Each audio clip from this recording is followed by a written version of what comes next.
Oh, what up, folks? Today I have something special for you. So, this is video from the Set 7 early playtest that Riot gave us. Some of the things you might see are not final. You know, things could change by the time it goes live on PBE. With that said, this was a really cool game. It was played around built diff. The built different. The augment everyone enjoys playing. I don't know if everyone likes playing it, but it's an interesting one to play. I'm not really sure the best way to play it yet, but I gave a crack at it, took a shot, and it worked out pretty well. It's strong early game. You know, it's the same augment. You get attack speed, you get HP if the unit has no synergies. So, you know, it's always interesting to discover how to play it at the start of a new set. You don't really know what the best units are going to be, but it did work out okay. I'll give you some tips, my thoughts about it. Good early game units, good late game units, and we'll make the journey together. I think by the time you see this, the set should be live on PBE. And I think all the videos going forward will be from live PBE. But I mean, even that changes every day. They patch it daily. So you never really know how the game is going to go live. But it was a pretty good learning experience nonetheless. So just a good tip with built diff. If you don't really know the best way to play it, just look at the attack speeds. If a unit has a good base attack speed, it's going to get more value from getting a percentage attack speed buff from built diff. So here I'm just holding pairs. Oh, that's right. They moved the augments. You no longer get it at 1-4. You now get it at 2-1, 3-2, and then 4 something. It's earlier. 4-3 maybe? I don't know. Mirage, it's kind of like Mutant from last set. It changes game to game.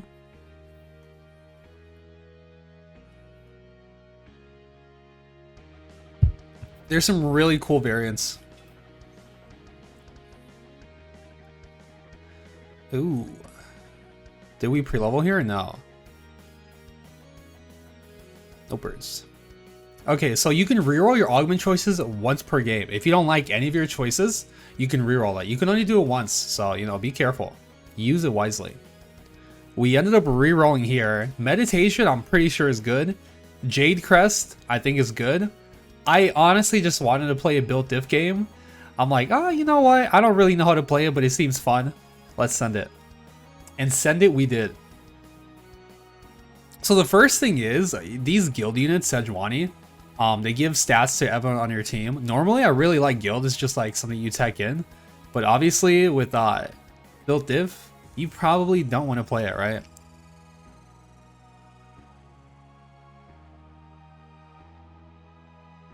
Yeah, I'm just looking at everyone's attack speed. So like going into this, I imagine Aatrox is fine. And I'm like, you know what? Let's probably just make GA. I wasn't really sure what the best carries are late game, but I figured GA is probably Ignite. It's probably fine on all of them, right? And like after having played it, I can tell you that it's mostly just legendaries. You go 8, you go 9 with your win streak, and you just play like a 5-cost board. Honestly, you can pretty much drop build diff on some of the units. So like if you play Soraka, if you play Bard, you end up losing build diff. And I think the play is losing build diff late game. You can obviously get it on like the tanks, so like Ornn and Hecarim are like 4-cost tanks, and you can run them without their synergies, and they're like pretty good standalones. But more or less, I think this set you're gonna have to cut them. Like last set you had like Victor, you had Kaisa, really good units that don't really have special tags. But this set, a lot of the units do have tags. They have multiple tags, things like, you know, like Jace Transformer, to where they're just not gonna have it. But you can run any of the dragons for sure, but you can run Yasuo without tags. He's pretty good. This game we put in the Anivia over the crappy 1-costs. We played Nunu, we played Anivia. Playing built diff early game, you just want to run higher cost units and use with a high attack speed. So Anivia has a pretty good attack speed. She's a 3-cost. She's generally going to perform better than 1-cost units. Nunu is the same way. You want a good mix of front and back line. So we have 2 backline, and we put in the Nunu for a frontliner. And we're being chilling. Agreed. But yeah, I don't even remember what we ended up playing this late game. So I guess we'll kind of have to discover it together. And I'll kind of like try to, I mean, like once we see it, you know, we'll know. I'll kind of just like explain things to you guys. Some little tips to begin your well, you can't even begin your climb yet, but like soon. This is like the prep before the climb. The discovery of the new set. And man, I gotta say, every time I play, you know, when I first started playing set 7, I was like, oh, cool. And then like it kind of went downhill, like my excitement for it. I'm like, oh, really? But then every time I play, I discover new things, and I actually think it's a really like interesting set. There's like a lot of little intricacies that still need to be discovered. But yeah, here I want to make 10. You could pre-level, but I think generally, like if you don't really need the units, just making guaranteed econ is going to be better. Oh, look at Nunu, he's popping off. So Heimer does like a stun on the highest HP. Anivia does like a little AoE thing, like, you know, her little glacial thing on her target. And it does damage and it lowers magic resist. So if you're running an AP comp, teching in Anivia could be pretty beneficial. If a lot of your damage is coming from AP sources. Oh, there's an Anivia here. Honestly, if we can get that, that'd be great. But I mean, your third pick, you get what you get. Anivia's instantly gone. And yeah, if you're seeing the names, you're like, man, who are these people? Yeah, Riot gives you, when they gave us these accounts, they gave us just random names. So I'm probably going for a 3 cost here. I do take the Rod. I think we make Spark, just because like I'm not really sure what we're gonna play, but things like Spark and Edge of Night, they're super flexible. Oh, I think the plan was PYKE. The plan was PYKE, I'm pretty sure. The plan was PYKE and Yasuo, because you can run them both, and they're both like good standalone units, and they both benefit pretty well from the stats of built div. Yasuo I think is insane. PYKE, I think you can always run them in like every comp. I think that was the plan. This guy's a Yone 2 already. The Mirage variant this game is you get like AP and health, and if you like kill things you get more. So kind of like old Warlord. Dude, there's one. There's no way it doesn't get nerfed, but there's one, you get attack speed every time you attack. It goes up, it stacks up to 10, and I think just for having 2 Mirage you get 6 attack speed per attack. So like once it's fully stacked, you get 60% attack speed for like a 2 fucking piece synergy. It's actually insane, and the scaling on it is like even crazier. Like if you get 2, 4, 6, and 8, like bruh. There's also a really good one where you get gold. I don't even know if you have to win. I think you just always get gold. It's just like, oh, you play two Mirage, congrats, you just get 2 gold a turn. It's good though. And yeah, so for build diff, there's no like specific early game units you should be targeting. More or less, you're just trying to play upgraded units. Again, you know, there's no synergies, right? So you kind of just have to assume the units are kind of equal. And it's like if you get an upgraded unit, you probably put it in. You prioritize units with good attack speed and just good abilities that don't rely on their traits. So like Silas, he relies heavily on mage, because if he spins once, he does a mana reap. If he spins twice and hits a mana reap units, if he spins twice and hits a mana reap unit, he gets a shield. So, you know, his ability is kind of based on having his trait active. So, you know, you play Nunu over Silas because Nunu functions without his traits. I don't know what units need their traits to function. I guess Rise is probably one of those units because the double casts are super important. But yeah, just try to prioritize upgraded units. Generally, if it costs 3 gold, it'll be better than a unit that costs 2 gold, right? And you just play your upgrades. Something like a Lulu is really nice. Anivia is an evoker, so you can't really run them together, but Lulu as a standalone would be very good. Actually, Lulu completely wrecks our traits. She has a trainer and evoker, so that is not going to work, but I think she's really good. I haven't played her a ton, but I'm pretty sure she's going to be strong as long as they don't change her. She's a good anti-assassin and good support unit. She gives attack speed to the nearest allies, and she gives CC to the nearest enemies. Oh, Econ? Okay, we are not picking up Lulu. Oh, we are picking up Lulu. Go. So we got another rod. Kind of tells us, you know, maybe you're gonna play something AP heavy. So you have Spark and another rod. Varus is a good unit. Do I end up playing it? Yeah, we leveled a 6 here. Okay, so in these situations where you're on a win streak, leveling here is generally pretty beneficial. If you can, I mean, if you can just level without going under 30, it's almost always correct. But especially if you have a win streak, and even like if you go here and lose, it's still fine just because you're 30. So like there's really, the risk to reward is very good. Basically, there's no risk, and the reward is you get to hit people for extra, and if someone is strong, you have a higher chance to keep your streak. Okay, so look at my Nivea positioning. I like Nivea near the middle of the map. I don't like her in the corners. If you put her in the middle, there's a higher chance that the AoE from her ability will hit more units. So you see these Nivea ults are very good.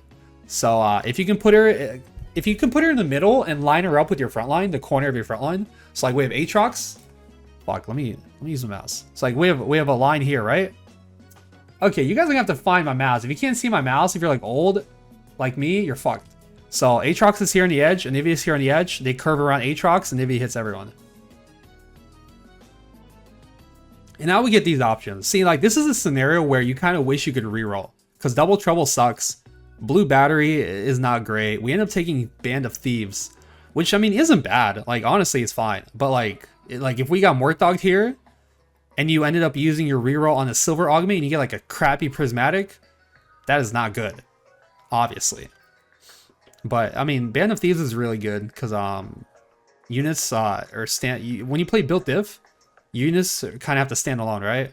So if you can just give them TG, that's probably gonna be good. Because it's not like they're getting stronger from their synergies, so they need items.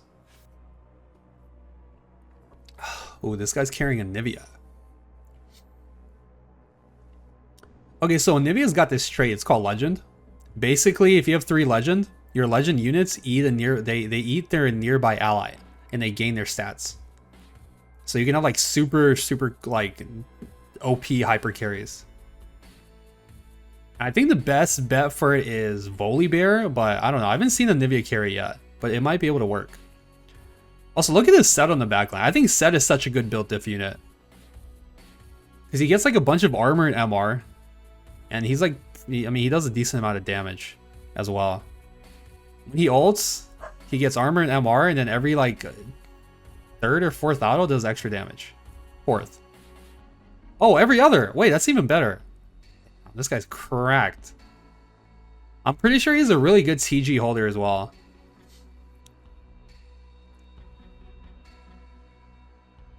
I'll go. 9 Dragonmancer is 2k health. 80% AP. I feel like if you have a 9 Dragonmancer Yasuo, that is going to be so fucking good. That guy's never going to die, and he's going to kill our... Wait, is it even good? Because Yasuo doesn't... I mean, his AP scaling just gives him shield. I don't know, man. I know I've played like 30 games. I still like know there's still just like infinite to learn about the set. So I'm looking forward to playing it on PvE. Make sure you come by the stream and check it out, because we'll be playing footage from the playtest before it hits PvE. But if you're watching this video, I think this is gonna be the 4th one, so we'll probably be playing it on live. And we can I'm gonna be doing in-houses with like other challenger players, maybe viewers. We'll see. So yeah, I leveled here. It's off interval, but again, it's kind of like that 30 gold rule. If you can level and stay above 30 gold, it's generally fine to do so. Especially if you're on a win streak. Like if you're not on if you're lose streaking, there's a decent argument for not leveling because you might be trying to play for your lose streak.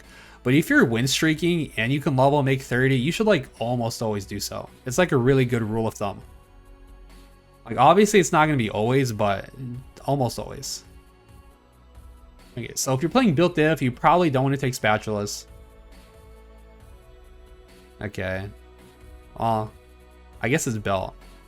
Yeah, you obviously don't want spatulas because you don't really want units to all of a sudden have traits, because you lose your built diff. I think Swain is a very good unit for built diff. I played Gnar, and Gnar did not feel great. Swain is a unit that scales with attack speed, so we're just going to toss him in. And it's like all these backliners, Anivia, Varus, Swain, they're all very good with attack speed. Set, Aatrox. So for the positioning, the redemption is in the middle to give value for your frontliners. The Aatrox is on the edge because he's the tankiest unit due to that Edge of Night. Don't make Morello. Okay, so I was looking at this. I think they made Morello have more base AP because a Rod has 10, but Morello gives you 20. And I think they did the same thing to Archangels. So there's some item changes in this set. The only two I knew of, again, I missed half of the presentation, so maybe they talked about it. But Gunblade and Bloodthirster now are Omnivamp. So if you put like BT on an AP champion, it still heals. And if you put Gunblade on an AD champion, it still heals. And it heals your team. So there's just more item flexibility there. But it looks like they changed the stats on some of the items as well. Like Archangels, I think gives you more AP now.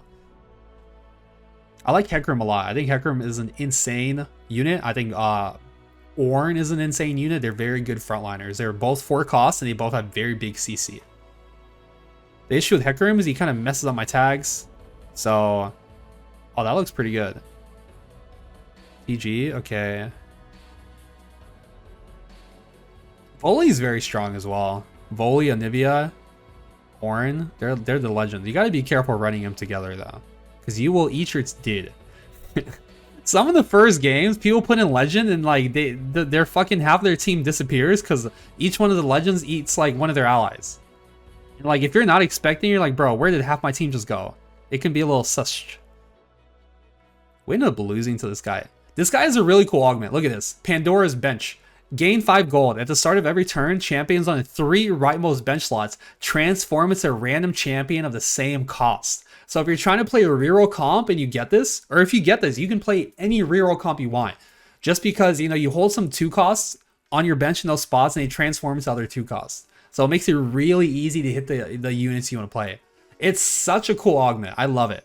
I love it. And then he got loaded dice on top of it, which is insane, obviously.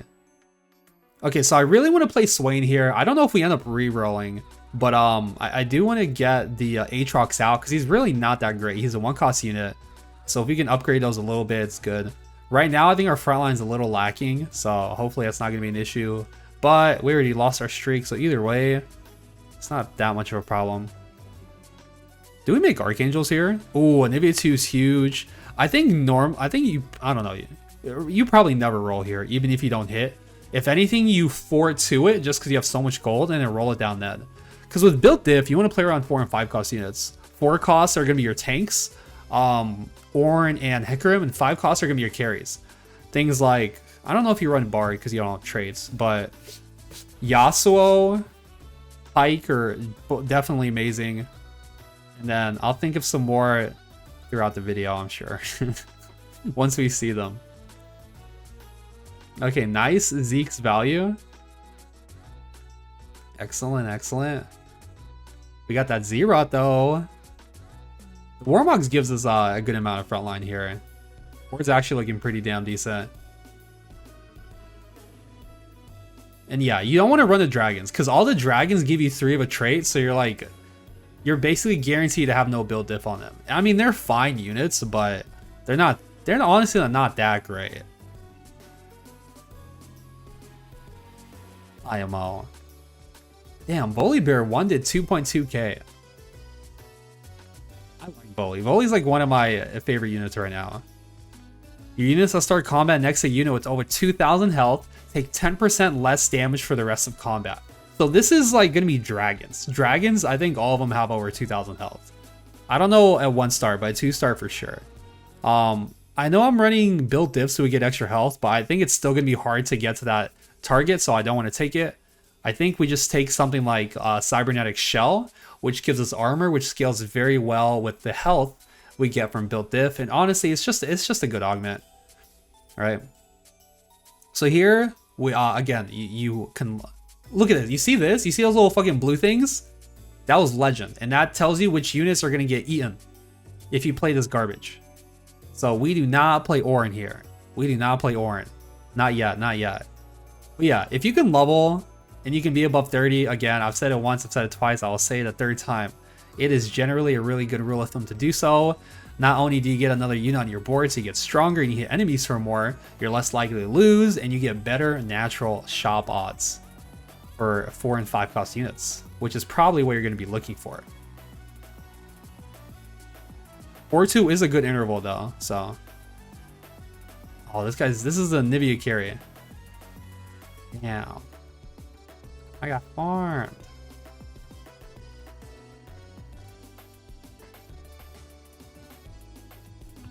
And yeah, even though we lost, like, we're still at 30 gold, so it's like, it's fine. I know level and lose is a meme, but like, it's honestly fine.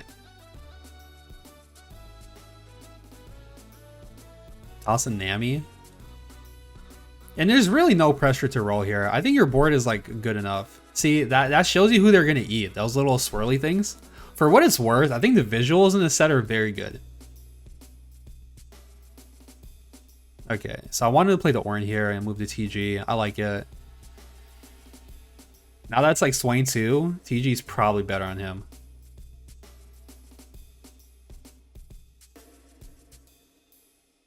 Like, honestly, I'm a big fan of this set visually. I think the units look good. I think the effects look cool. Like, you guys just saw Tempest. If it's red, it's the enemy. If it's blue, it's yours. I don't know. Like the build, Corky's ability looks cool. Swain, dude, look at Swain. Swain is so fucking cool.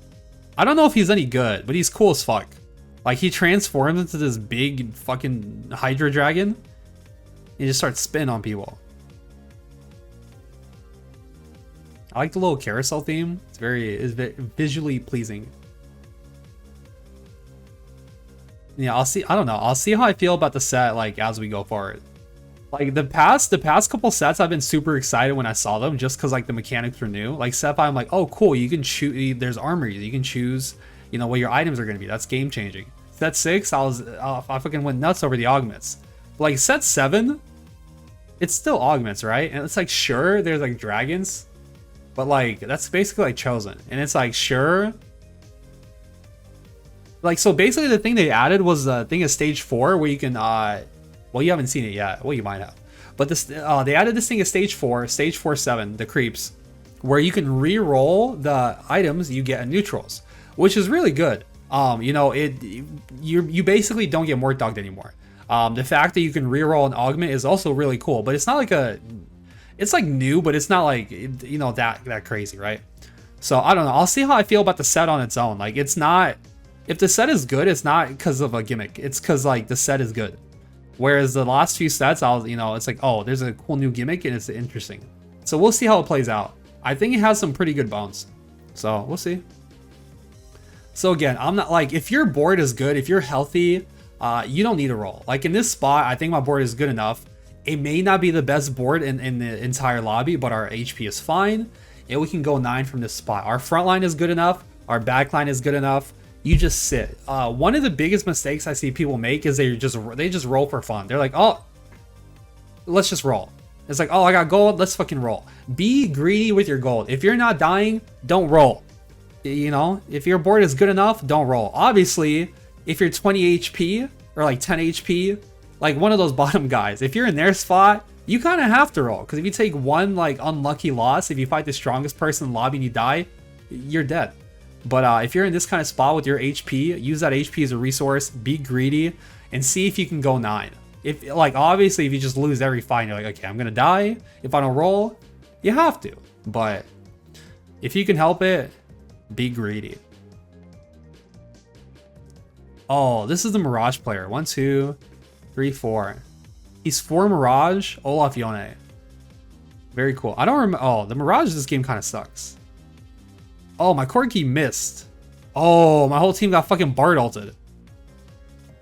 Are we Bing chilling or what? Look at this Anivia value. Anivia is so good into melee units. But like, assuming you're running some sort of AP comp, they all get shredded and you can just clean them up. It's like they get cleaned up by the Swain Omega Heart. Look at that Swain damage. Look at the Anivia damage. Beautiful. See, this is what I meant. At stage 4, you get some options. If you don't want them, you can re-roll. This is really good if you need a specific component, like if you have a spat and you want a certain spat. This is very good for forcing that. Personally, you can also get Nikos and like TGs and consumables. Personally, I really like I don't know, I like items. Items feel really good here. Gold feels pretty decent. Blue buff. I mean, blue buff isn't bad. Blue buff Gunblade. Yeah, we can like blue buff the Nibia. And I don't know what we do with it later, but we'll figure it out. Because we are playing AP, right? So we found a PYKE. I think PYKE is like, dude, PYKE is so good.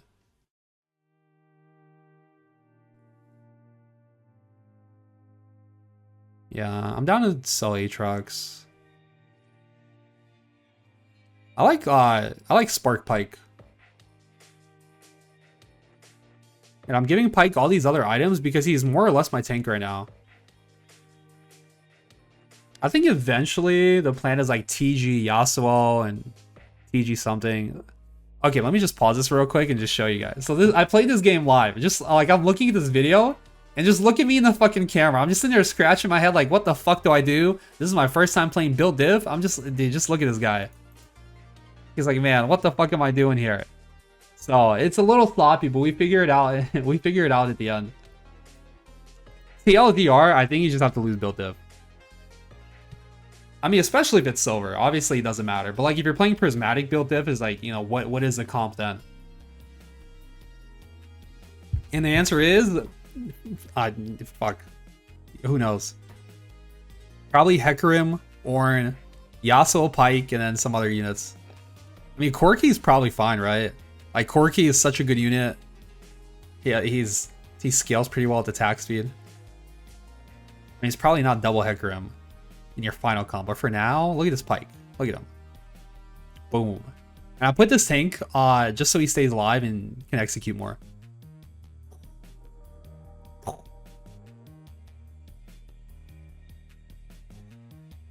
Okay, we lost, but look at that.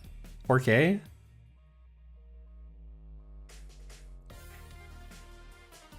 You can't run Talon.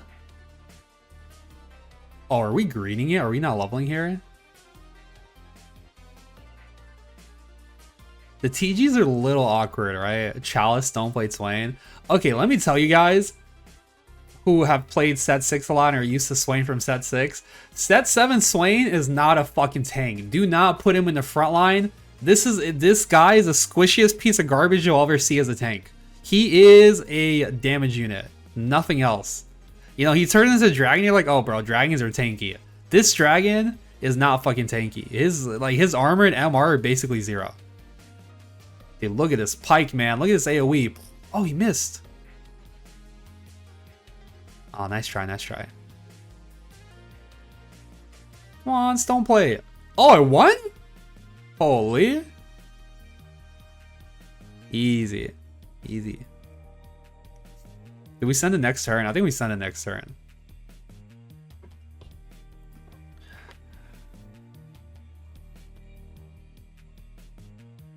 I gotta say though, this item combo, the Spark Edge and Night, it felt so good this whole game. You just put it in the front and like there's just it just feels like it does infinite value. Nibia feels like a really good carry. I don't think she's that great late game, but she's really good early mid.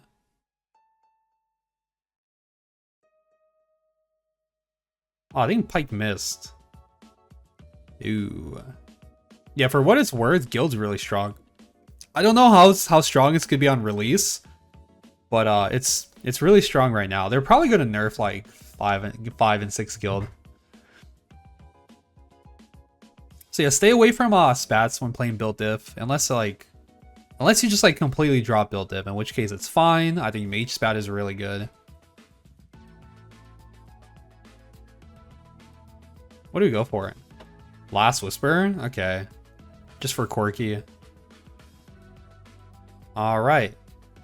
And this was a dreaded moment. I wasn't sure what to do. I was like, you know, hopefully the game just ends. But you kind of have to figure out what to put in later.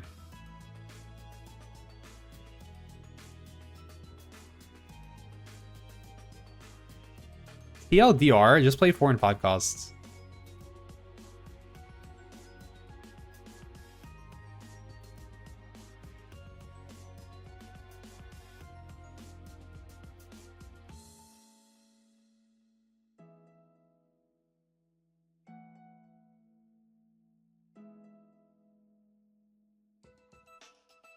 Dude, Hecarim is so good.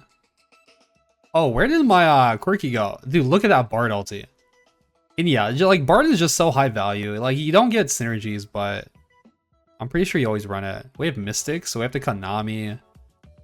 Yeah, it was like a little sloppy, but I think we figured it out in the end.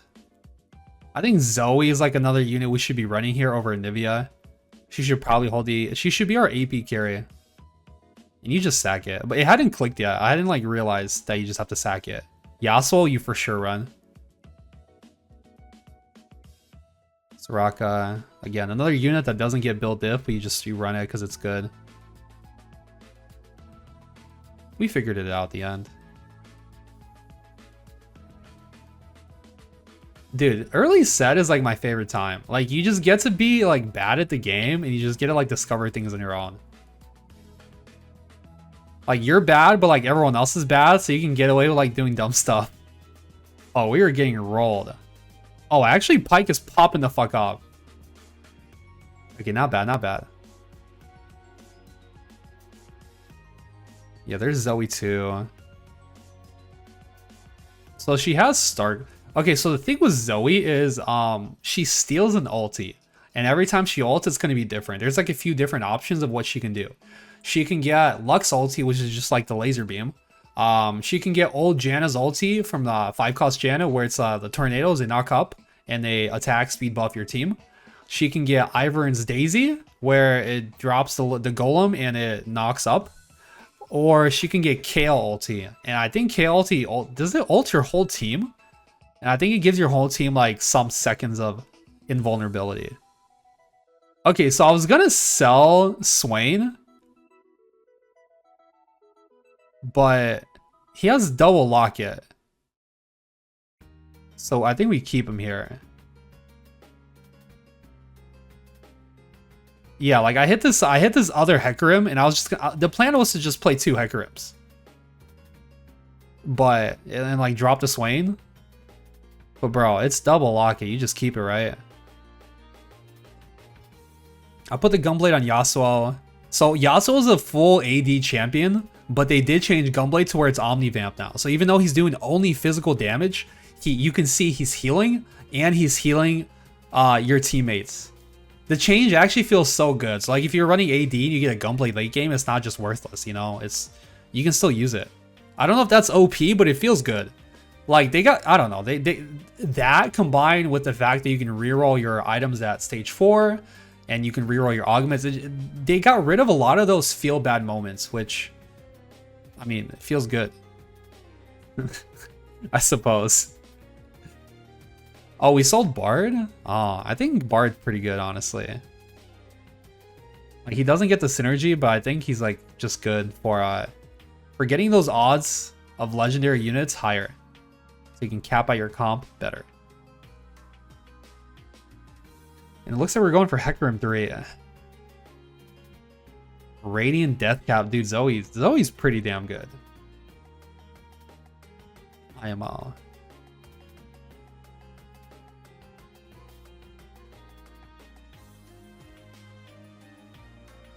Wait, that guy's going for ZOE 3. Yasuo 1, 3.3k. Look at that healing. That's a pretty good amount. That's like 1700 healing.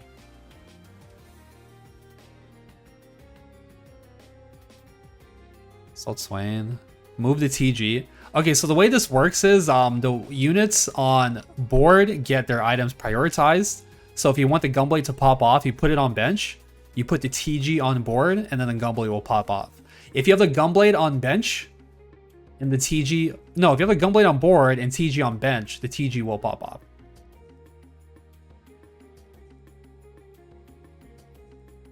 I put on Hecarim because I wanted... I mean, it's like a little thing, but I wanted shell value. Cybernetic shell value. Yeah, Zoe ults your whole team with Kale. It's so good. So Soraka's really cool. If you see on the left, she has Starcaller. What Starcaller does is every time she ults, she heals your little legend.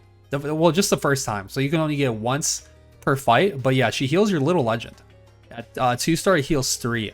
At 3-star, it heals 100. So if you have Soraka 3, it heals 100.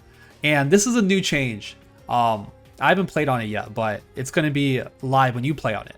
Any overhealing damage, so damage or any overhealing healing, I guess, over 100 is applied as damage to the enemy little legend. So if you have 90 HP in your Soraka 3 ults, it heals you for 10 and it deals 90 damage to the enemy little legend.